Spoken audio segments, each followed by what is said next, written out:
Breath of the Wild might be the best game I've played in all of 2017, and it's currently my favorite entry in the Legend of Zelda series. This game has received consistent 10 out of 10 reviews across the board and won Game of the Year. This is a must-play game, and if you haven't had the opportunity to experience it for yourself yet, I would highly recommend it for any gaming enthusiasts. Section 1. Warning, this video will contain spoilers.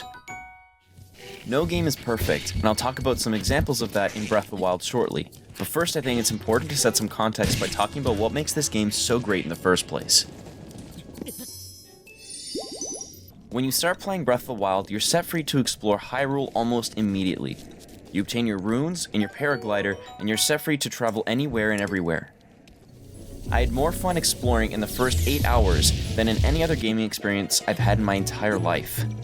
This game is at its absolute best when you're experiencing the freedom and wonderment of exploration for the first time. There were a lot of times when I was unprepared for what lied ahead of me, but with enough perseverance, I was able to forge a path through almost any obstacle. I struggled with the Ridgeland Tower. I died many times from Guardians. And Lionel struck the fear of Ganon deep inside my heart. And by the end of the game, I had learned and grown so much that these mighty behemoths eventually became just another regular occurrence in the daily life of Link. There are so many fantastic experiences hidden within this game, and it's a thrill to discover them all. Like perfectly deflecting a Guardian laser for the first time. Or like mounting deer. Or mounting bears. Or mounting Lionels. And even mounting skeleton horses. Like attaching Octorok balloons to crates and even ships to make them fly. Cosplaying as Dark Link and various enemies. Finding creative ways to take advantage of your resources. Your roof protection is now ready to roll. Discovering alternative solutions to puzzles. Using fire weapons when things get icy, and using ice weapons when things start to make you sweat. Shield boarding. And even jumping. The seemingly small details in this game culminate into a unique and newly impactful experience on each new playthrough. Even when you think you've seen it all, there's still so much more to discover that will surprise you. There are a lot of little details that can be easily missed, but add so much value to this game. Section 2. When small details are done well, they take the experience to a whole new level and can make the game feel completely seamless. But when the little details conflict with the rest of the game, it can create a really jarring experience in an otherwise flawless game. Take shrines, for example. I was surprised how many of the puzzles could be solved through brute strength instead of through genuine puzzle solving. Which is odd in a series that poises wisdom and courage against the tyranny of power. 20 of the shrines that are sprinkled throughout the game are just miniature boss fight and nothing more. There are 6 minor, 6 modest, and 8 major tests of strength, which means that 1 in every 6 shrines are just combat, and I can't believe they would do something so ridiculous. The shrines are easily one of the best part of the game when they present a meaningful challenge to players in a new and original way. For the same reason, shrines have the greatest potential to disappoint. Many shrines are difficult or time-consuming without being challenging. As you complete more and more shrines, you eventually hit a critical point where you spend much more time hunting for shrines than completing them.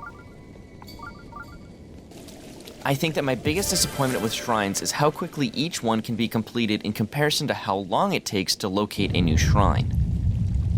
Shrines are scattered throughout the world of Hyrule, and the game gives you a sensor that can detect nearby shrines, but it has a limited range and can't detect shrines that need to be revealed from solving a puzzle.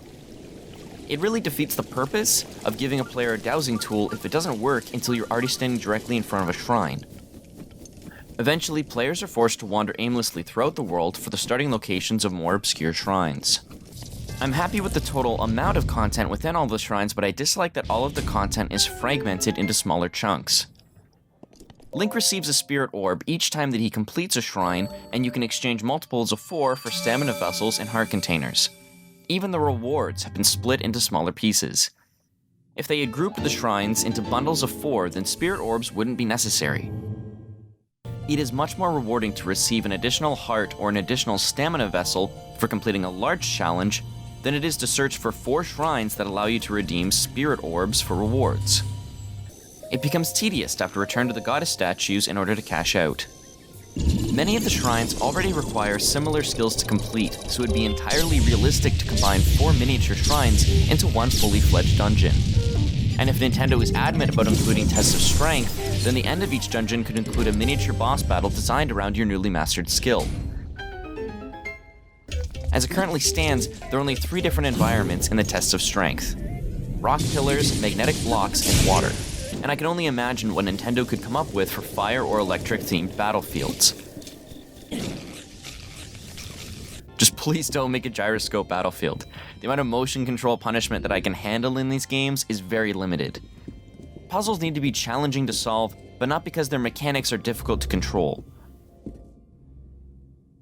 The only shrines worse than the ones with gyroscopes are the ones that can only be unlocked at a specific time of day. The Blood Moon Shrine is hands down the worst shrine in the entire game, where you have to wait until a blood moon occurs randomly before you can enter the shrine. What's so frustrating about these shrines is that the riddles and puzzles are easy to solve, but you're forced to wait as if it's some challenging or rewarding thing to do. Once I've solved the riddle to the puzzle, I shouldn't have to wait. Waiting gives the illusion of difficulty because it takes longer to complete, but it's possibly the least enjoyable waste of time. Link has a rune that can freeze time, and being able to fast forward in these instances would have been a literal game changer. And of course, on the inside is a strength test, just in case you were wondering if this shrine was in fact designed by Satan himself.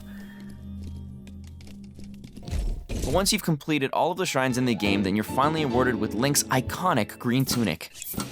I would certainly say that this is an incredibly fitting reward, but it can be somewhat disheartening when you find out that it's easier to upgrade your tunic that you get from amiibos. Amiibos are the microtransactions of the Nintendo universe. The only way to get Epona, Link's trusty steed from every Legend of Zelda game featuring horses, is only available if you purchase a specific amiibo.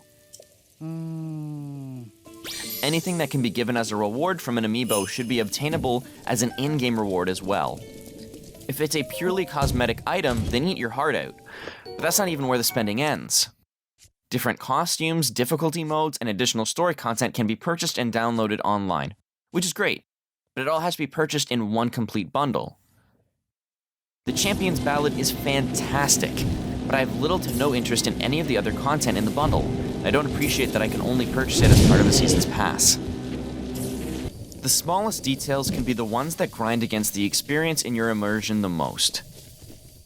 It could be the first, the 10th, or the last detail before you decide to stop your play session. Something as small as cooking can become a major sore spot. Seriously, every time that you want to cook in Breath of the Wild, you have to select each component individually, and then you have to skip the cooking animation before you can start assembling your next recipe. It's a lot more time-consuming than it needs to be, and it would be much more convenient if you could just save your recipes. Weapon durability is another prime example. For the first time in a Legend of Zelda game, your weapons can break, and in the Breath of the Wild, your weapons and shields actually break pretty easily. The stress of juggling and managing your items while you're fighting on the fly is actually really exciting in a dynamic way. But when your inventory gets filled with weapons that you don't want to waste, it can completely ruin the experience. As you progress through the main storyline, you receive legendary weapons from the champions of old. The legendary weapons can be remade once they're broken, but you can't make duplicates, and they shatter apart just as quickly as anything else. Listen, having weapons break is an interesting mechanic, but allowing players to maintain and repair their weapons would be much more rewarding. Elemental Lizolfo's tails could fuel the corresponding Wizrobe weapons, and broken item pieces could be reforged by the blacksmiths of the champion's weapons. I also think that the Master Sword, Hylian Shield, and Champion's weapons shouldn't break at all due to how important they are. At least the Master Sword and the Champion abilities recharge, but it's kind of ridiculous that you have to completely exhaust their power before they'll start recharging. There's no reason why they couldn't be recharging at all times. Rivali's Gale is now ready. There's a line in the game from the Great Deku Tree where it describes why the sword weakens and that it only happens if you don't use it for its intended purpose, but I fail to understand why that would apply to defeating enemies resurrected by Ganon. What does it even run out of? A non-magical sword is still a sword. But anyway, the function of these items and the abilities being consumed is not a problem in and of itself, but how quickly they weaken and their recharging constraints do change the experience substantially. It's hard to feel like a courageous hero when you're trying to keep all of your items in pristine condition. I do think that the items could use increased durability, but even better would be if you could buy, sell, and repair weapons in and of themselves. Then it would be much more rewarding to leap into battle, and it wouldn't hurt if enemies consistently dropped rupees either. That way players can earn money while adventuring, instead of through snowballing, or just straight up gambling. Obtaining money naturally out in the world while adventuring is much more satisfying than through grinding menial tasks. I often spend more time in battle fumbling with my inventory than actually fighting monsters. I'm regularly dropping weapons from my inventory in order to stockpile the best weapons I can find, but if I had somewhere to store my items, then I could free up my inventory space and spend more time playing than sorting. Skyward Sword had an item bank, and that game only has breakable shields, which makes the lack of a dedicated item storage in Breath of the Wild feel like a bit of a step backwards. Breath of the Wild already has stables for storing horses, and it wouldn't be completely out of place to include an item bank in the same building. Section 3. Listen, this next part might sound weird, but follow me for a second. One of the worst things in a Breath of the Wild is a culmination of two of its greatest aspects mixing together. Give me an opportunity to explain what I mean, and hopefully you'll agree. One of the quintessential aspects of the Legend of Zelda series is puzzle solving, and in order to make a puzzle worth solving, they have to let the player figure them out organically. Great, this is a good thing, and Breath of the Wild nails this for the most part. The Legend of Zelda series is fantastic for letting you play and explore without too much hand-holding. If you can't figure something out, then you have to persevere and keep trying different combinations. But this ideology clashes with how massive the map is. The map is colossal, and it gives you endless opportunities to explore, but that inevitably clashes in a game that only gives you the bare minimum hints. It becomes unrealistically difficult to locate the last few shrines, and it forces you to either rake through the entire map multiple times or look up their locations online.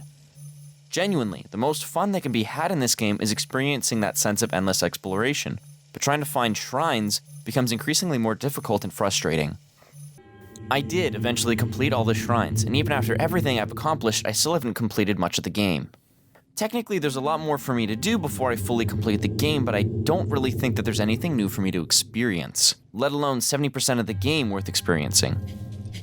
There are more nooks to explore, Korok seeds to find, and fetch quests to complete, I'm sure, but none of that would be rich or rewarding experience at this point. Which brings me to my final conclusion about the Breath of the Wild. This game wasn't designed to be played to completion. The next thing to tackle in the game would be Korok seeds. There are 900 total in the game, but you only need 444 to completely max out your inventory space. That means that there are more Korok seeds that are completely useless than ones that can be exchanged. In the vast world seen in Breath of the Wild, there are often stretches of empty land. Korok seeds act as water droplets of content in a desert that is otherwise devoid of it. The game designers knew that different players would find different Korok seeds than one another as they're naturally drawn to explore different areas of the map, but no one was ever meant to collect them all. My experience is going to take me to different places than yours, and that's okay. That's how this game is meant to be played. Do what you want, whenever you want, and stop whenever you're done. It's a game that's meant to be played in the moment, and it didn't really plan on anyone hoarding items or attempting to complete everything in the game.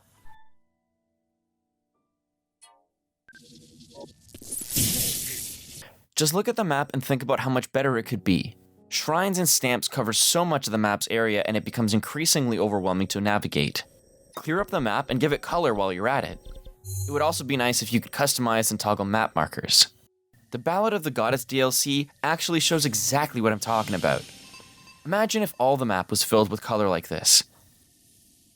It brings the map to life and gives it an additional level of detail that can help you navigate. Imagine if completing shrines filled the map in with color the same way that completing towers fills the map with geography. It would give positive visual feedback each time that you completed a shrine, and colorless sections of the map would give hints of the locations of missing shrines.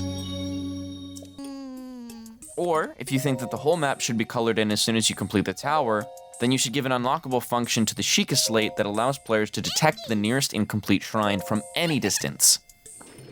That way, players are always exploring and adventuring on the journey to the next destination. I also found it odd that the game doesn't let you teleport to towns, great fairy fountains, incomplete shrines, or any other important locations. The DLC pack gives you the ability to place a single marker in the world to teleport to, and I actually find that really frustrating. The developers seem to know that they haven't created enough teleport locations, and they attempt to remedy it by selling you an item that can only work in one additional location.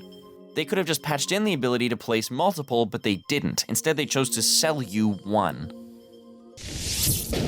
I was really hoping that the new DLC would populate the world with more enemy types and additional unique mini-bosses. The Molduking was a nice touch, but there still aren't nearly enough creatures to flesh out the map and make it really feel like an inhabited world. This might be the end of days for man, but wildlife should be thriving now more than ever. Being able to explore far and wide is fantastic, and the world should have a proportionate amount of content. It would also be a breath of fresh air if Nintendo could lighten up on the rain. It's hard to play my climbing simulator if I'm constantly slipping. The only method of increasing the passage of time in the game requires a bonfire, and it's impossible to get a spark going while standing in the rain. Or maybe you could give Zora armor better grip while climbing in the rain. There's a ton of interesting ways that Nintendo could make this game even better than it currently is, and I'm excited to see what Nintendo does for the next game in the Legend of Zelda series. Conclusion.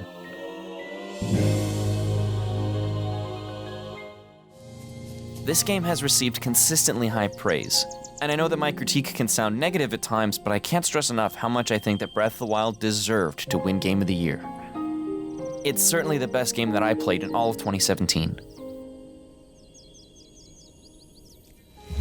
Every game has room for improvement, and I hope that Nintendo will continue to keep raising the bar with each new iteration. I think it's important to look at how far the Breath of the Wild has come. The last major Legend of Zelda game on consoles was Skyward Sword. If we look at how much the Legend of Zelda series has improved between those two games, and if Nintendo can retain that trajectory into their next title, then I honestly think that their next game would be the greatest game of all time. And I know that I too have room for improvement. So thank you for watching the video all the way through. If you liked the video, then give it a like, and if you enjoy my content, then hey, why don't you click that subscribe button down there? Maybe my next video will be the greatest video of all time. There's only one way to find out. So click that subscribe button, click that like button, and click that share button so your friends can enjoy it too. If you want to get in contact with me personally to share your thoughts on the video, then I've linked my Twitter down below in the description of the video. Thanks again for watching, and you can catch me again in the next video.